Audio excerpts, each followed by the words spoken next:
Hi, this is Erin from Blossy Bee. Welcome to my channel. The plan for this video is to unpack a recent Kmart order and hopefully discover a few crafting bargains. I'm going to start using some of the items to make pieces and give you my review on them. And there will be a part 2 as I ended up making quite a lot of things. So, time to start unboxing, and this is from Kmart, which is an Australian company which is very much a discount department store type of a vibe and specialising in homewares. So this is the ANKO brand Christmas Craft Resin Mix-In set, and you get 6 of these little tubs. And they look really lovely. There's all sorts of little pieces in there, Christmas trees and candy canes and snowflakes, and then the 2 at the top are like a type of a glitter. So I'm looking forward to using those. This was a pack of resin hair clip moulds, and they were just $4 on special, and you get 2 different moulds and 2 different types of hair clips. Okay, next is a 20-piece glitter tube set, which was $3.50 for all those different colours. So I do a project with those straight away, and that will be in the second video that I upload. And let's have a look and see what we have got next. These are the hair care 50-piece salon hair clips, and they come in these really pretty pastel colours, and I'm hoping to be able to turn those into little decorated hair clips with resin pieces. Then we've got a 5-pack of resin mix-in pigment powder in metallics. And this was just $4 for the 5 bottles, and they're a really good size bottle and really pretty colours too. So I'm excited to see how they go. Next, I've got some dye. Now, this is the first time I'm going to be using the ANKO brand pigments. This is for specially designed for eco casting powders or for concrete, things like that. And then these Terrazzo Flakes. So you get a little box with 3, and it's just $2. And spoiler alert, I've already thrown them out. So you'll see why very shortly. Would not recommend those unless you come up with a way of using them that's different to how I did, and then they might work, but not in love with them. These ones are faux pearl beads. They were just $1 a pack, and so I got 2 packs. I thought that they might be really pretty for an upcoming project I'm thinking about. This is a Christmas resin earring mould, and that was just $4, and it has some cute Christmas trees, candy canes, snowflakes, and then other little mini moulds. I also bought some air dry clay in both the white and the terracotta. I'm quite keen to use that with some moulds. They were just $3.25 each for that quite large block of air dry clay. So I'm hoping that it's a really good introduction for me, or reintroduction actually, for air dry clay.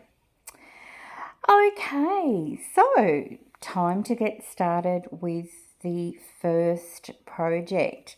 So I decided to use the pigment dyes and the Terrazzo Flakes. And before I move on to the Terrazzo Flakes, I decided to make one mould with these little pieces of, I think they're probably dyed abalone shell. I did watch a video recently where someone had used these in an eco resin, and it could have actually been Claire from Claire's Crafty Corner. So if I do recall the video, I'll link it below. so I can properly attribute my inspiration for two. And the little dyed abalone flakes, I just get those from Temu. They're quite expensive really for the amount you get. I mean, they're only a couple of dollars for that little container, but you don't get an awful lot. So if anyone does have any ideas on how to get these in larger quantities for a better price, please feel free to leave a comment below.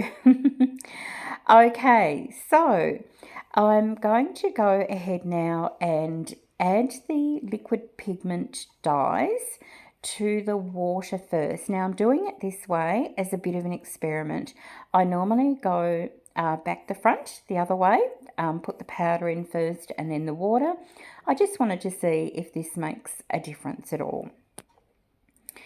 So I've chosen 3 moulds and 3 different pigment colours that I'm going to mix together to come up with hopefully some cute terrazzo coasters. And I'll put the colours that I used as I use them up on the corner of the screen as well.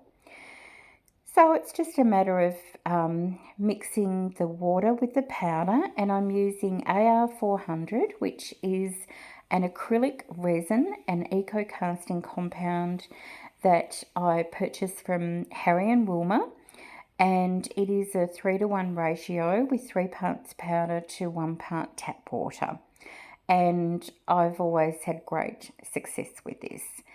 So the first one has gone into this flower mould, and it's very much a neutrals based vibe with those colours. So the next one that I'm going to do is the sort of blacks and greys. There's black, greys and white flecks, so I thought this might look nice with that terrazzo flakes and the liquid pigments. So I'm finding it quite easy to mix the flakes in. They're going in quite easily. The only thing I've noticed is that there are some left on the bottom of the cup after I pour them out. So you might need to add in a few more than you think you would need. So I decided I wanted to go in a little bit darker, so I'm adding some additional black pigment and trying to get just the right colour that I'm looking for. So after I mix this in, I'm just going to pour it in as previously, and I'm loving the marble effect that I've achieved with this pigment. So far I'm quite happy with these Kmart ANKO brand liquid pigments. So we'll see how we go. I have sped this up a little because I'm just doing the same thing again. And I'm loving this pale mint green that I'm pairing with this multicoloured terrazzo mix. And it was a really, actually I really love that colour. I really want to make some more things with that. So note to self, Erin, make more. And lastly, I've got the little oval, which was just my little side project, thinking I'd like to test out embedding these little shells or stones into eco casting powder. So that one, I'm quite happy with that colour as well. Actually, I'm really happy with all of the colours. They look great. Okay, so after they have cured, it is time to demould. The AR400 casting powder, after mixing up, has got a very short pot life. You're really only looking at a few minutes. I wouldn't really go plan beyond 5 minutes. And then you've got a curing time to demould about an hour. And then I like to leave mine for a couple of days to reach their strongest ability and get them. So the first one I demoulded, pretty happy, no surprises. This one, which is the first of the ANKO Terrazzo Flakes, not so happy. So it was quite damp, and there were quite a lot of the terrazzo flakes that just came away in the mould. So already I'm starting to get concerned about what might happen. And this one, look how wet that is. So I did not mix these in any different ratio than I normally would. So the two variables from what I would normally do are the pigment. So I know it can't be the pigment because the one down the bottom left didn't weep like this. So I'm blaming the Terrazzo Flakes, rightly or wrongly. So look, it looks pretty from a distance. And I was, excited about the possibilities. But yeah, there's some alarm bells ringing at this stage. So I'll go ahead and demold the fourth one, which is the dark coloured rectangle. And again, look at how much moisture is coming out of that. That is not typical.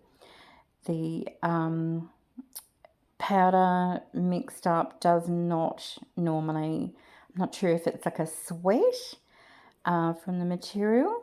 Yeah, not what normally happens.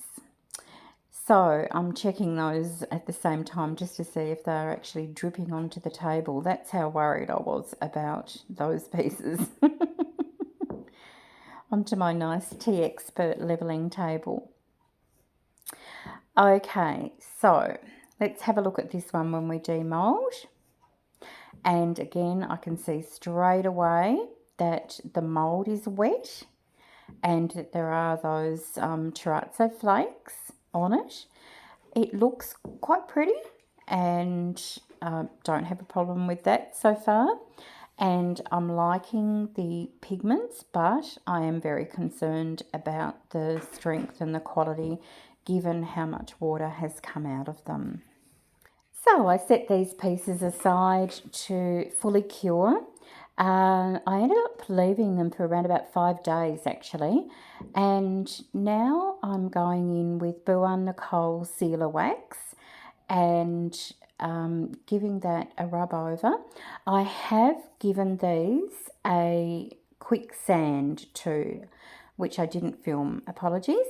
So I gave them sand with a wet sandpaper, which from memory was 240 grit, and I did try a lower grit, but quite a few of the terrazzo flakes just pulled out straight away. This is turning into a what not to do video. If you are going to work with these kinds of materials and then you're going to put resin on them afterwards, don't wax them. Big mistake on my part. So this has been an error I've made a couple of times in the last week or two, and I now know that this is do not wax before resin because obviously it resists it, and you'll see that in practice in a moment. So I decided to use River Arts Fast Cure resin and mix in a teeny little amount of holographic silver glitter to give these a top coat. And straight away I noticed that as I'm dragging the resin to the edges of the pieces, it is shrinking back. So I probably, in hindsight, should have stopped then and there, but I kept going. So I'm not sure if you're going to be able to see that on the screen, but it definitely, so I can get the resin right up to the edge and then it just starts coming back. And in fact, it also starts opening up some areas in the middle of the pieces too. I've sped this up because it's just like watching a car crash in slow speed. It's not pretty and it's not good. I can see the possibilities if the materials had worked well together. And I like the colour, the pigment, but it's the first time I've ever used AR400 and not been happy with it, and it's not the AR400's fault. It is user error by me adding an ingredient to the mix, which is substandard. So after they've cured, here is what we're left with. Now, behind, the mat underneath looks like a little mini Armageddon. You'll have to stay tuned until the next video to see how that happened. More not what to do, what not to do. So straight away, as I look at these pieces, they are uneven and blotchy, and the resin has shrunk back from the edges. It's gone over the edge in some places as well, and it just generally looks like a huge mess. So very unhappy with the results for this. So feeling at this stage like I wish I'd never bothered, and feeling like I'd just like to throw them out the window. So here we are with my final review. This is what happened when I picked it up to move it earlier, and a whole chunk just broke off. So I figured, why not test the strength of it now? And the strength is 0. It just basically turns into a crumbling mess. The resin, of course, is peeling away. I've probably got more than half the people watching this screaming at me, like, why would you put resin onto wax? And I agree. And no, I'm not particularly strong. In fact, I'm not very strong at all with my hands at the moment, but look how I managed to snap that black one. The purple one, which has none of the terrazzo chips in it, I couldn't break. The green heart, which did, snapped straight in two. So after all of that, I am left with one tiny piece. So I went to Bunnings. If you don't have a Bunnings in your country or area, they are a pretty huge hardware store, and I bought this little mouse sander. It's called a Rocket, and it has Velcro underneath, and you just attach the different weights as needed, and it comes with a set of 3 different weights, grit sandpaper, and then you can also buy additional ones. So you get an 80, a 120 and a 240. And so you'll just see me quite quickly here. Again, I'm speeding it up. I feel like this is just sort of over and done with now. You'll see me trying to break the seal on that resin to get it to come off. And eventually I resort to using a sharp tool to pick up an edge so I can actually get in under there and peel most of it off. Of course, whenever you're sanding, please make sure that you wear a face mask and that you use eye protection. And if you are uncertain about the material that you're sanding, use gloves. Thank you so much for watching. I really appreciate having your company when I'm crafting. Don't forget, I've got another video coming up, and here's a little sneak preview of some of the things I've made. Yes, there's another disaster coming, but there's also a few successes. And as the video comes to an end, I hope that you can learn from my mistakes. I've made them. You don't have to. Do not add low quality materials to high quality powders such as AR400. It's not worth it. The pigments from ANKO, definitely give them a go. I don't see any issues with those so far. And definitely do not wax your eco casting pieces prior to resining. Oh, anyway, look, it was kind of fun. I'm very grateful I could share it with you. I'll see you in the next video. Bye for now.